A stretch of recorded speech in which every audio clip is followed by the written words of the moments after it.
In the context of Bangladesh, he's asking this question: who has got the right to pass edict, and who has got the right to implement it? Mullahs have no right to pass edicts, and it is the government agencies,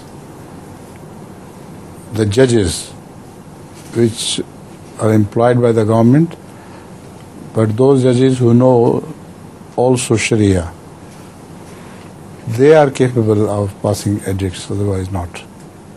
The mullahs have misappropriated that right. Very simple matter of decision. The mullahs speak against each other. So one mullah gives one fatwa and the other mullah gives another fatwa.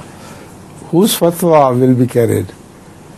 So it's impossible to permit mullahs to give fatwas. Otherwise, there will be complete confusion as to whose fatwa should be